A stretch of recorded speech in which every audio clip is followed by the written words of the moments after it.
नमस्कार, insider live देख रहे हैं आप। बिहार में 4 सीटों पर उपचुनाव होने हैं। ये चुनाव सभी दल के लिए लिटमस टेस्ट यानी कि आप कह सकते हैं कि सेमीफाइनल की तरह है। ये सेमीफाइनल टेस्ट बताएगा कि फाइनल्स में यानी कि 2025 विधानसभा चुनाव में इन दलों की क्या परफॉर्मेंस होने वाली है और जनता किसको मान रही है। ये सब चीज इस उपचुनाव में पता चल जाएगा। बात अगर 2020 की करें तो 2 सीटों पर जीता राष्ट्रीय जनता दल एक पर जीत पाने वाली सीपीआई माले और हिंदुस्तानी आवाम मोर्चा के लिए अपनी सीट बरकरार रखना एक बहुत बड़ी चुनौती है।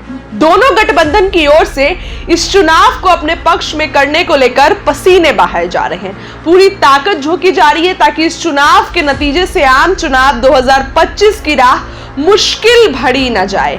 एनडीए ने 4 में से 2 सीटों पर जहां महिला उम्मीदवार को उतारा है तो आरजेडी ने एक भी महिला उम्मीदवार को नहीं उतारा है।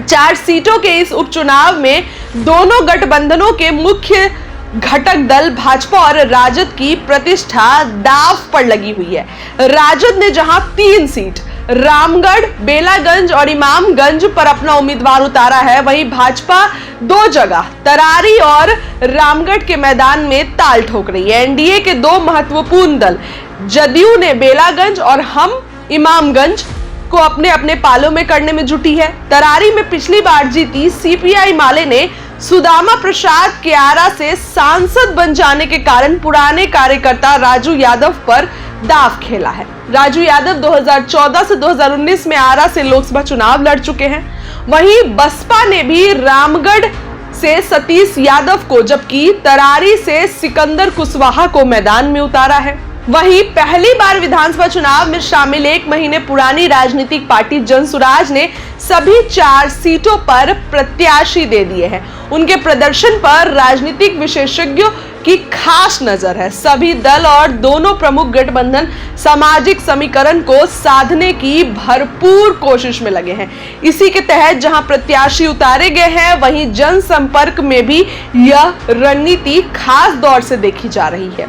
बता दें कि विधानसभा उपचुनाव की 4 सीटों वहां के विधायक के सांसद चुने जाने के कारण खाली हुई है। दूसरी खास बात कि इन 4 सीटों पर 3 सांसदों के परिवार के सदस्य ही उपचुनाव में उम्मीदवार बनाए गए हैं। इनमें एक है रामगढ़ से राजद उम्मीदवार अजीत कुमार सिंह, जो कि जगदानंद सिंह के बेटे हैं और सुधाकर सिंह के छोटे भाई हैं। दूसरी है बेलागंज की राजद प्रत्याशी विश्वनाथ सिंह, जो सांसद डॉक्टर सुरेंद्र प्रसाद यादव के पुत्र हैं। तीसरी है इमामगंज से हम उम्मीदवार दीपा मांझी, जो केंद्रीय मंत्री जितन राम मांझी की बहू और राज्य सरकार में मंत्री संतोष सुमन की पत्नी है। चौथी सीट की अगर हम बात करें तो तरारी से पूर्व विधायक नरेंद्र कुमार पांडे उर्फ सुनील पांडे के पुत्र विशाल प्रशांत भाजपा उम्मीदवार बने हैं। सुनील पांडे तरारी से 2010 में जदयू से विधायक बने थे। वहीं 2020 में वहां से निर्दलीय चुनाव लड़े और दूसरे नंबर पर रहे थे। इस तरह उपचुनाव में एनडीए और महागठबंधन दोनों से परिवारवाद से परहेज नहीं किया गया है।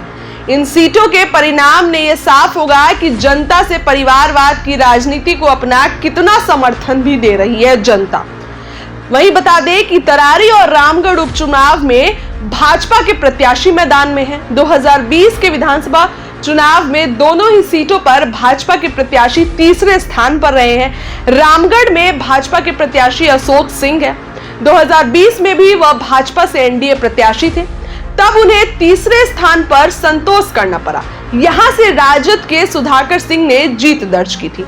बसपा के प्रत्याशी को 169 वोट से हारे थे। तरारी विधानसभा में 2020 में भाजपा के कौशल कुमार विद्यार्थी को चुनावी मैदान में उतारा था। उन्हें लगभग 14,000 वोट मिले थे और तीसरे स्थान पर थे। 2020 में दूसरे स्थान पर रहे सुनील पांडे के पुत्र विशाल प्रशांत को भाजपा ने इस उपचुनाव में प्रत्याशी बनाया है। बेलागंज सीट पर हो रहे उपचुनाव में जदयू को अपनी पहली जीत का मौका है। वहीं राजद को अपनी लगातार जीत को बरकरार रखना एक बड़ी चुनौती है। जदयू के प्रदेश अध्यक्ष उमेश कुशवाहा का कहना है कि मुख्यमंत्री नीतीश कुमार के नेतृत्व में विधानसभा उपचुनाव की सभी 4 सीटों पर एनडीए की जीत होगी।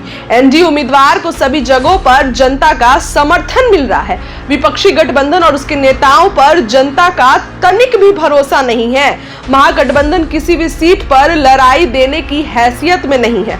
वहीं जनसुराज का कहना है कि अब नीतीश और लालू को हटाइए, हमको लाइए, अपने बच्चों के भविष्य के बारे में सोचिए।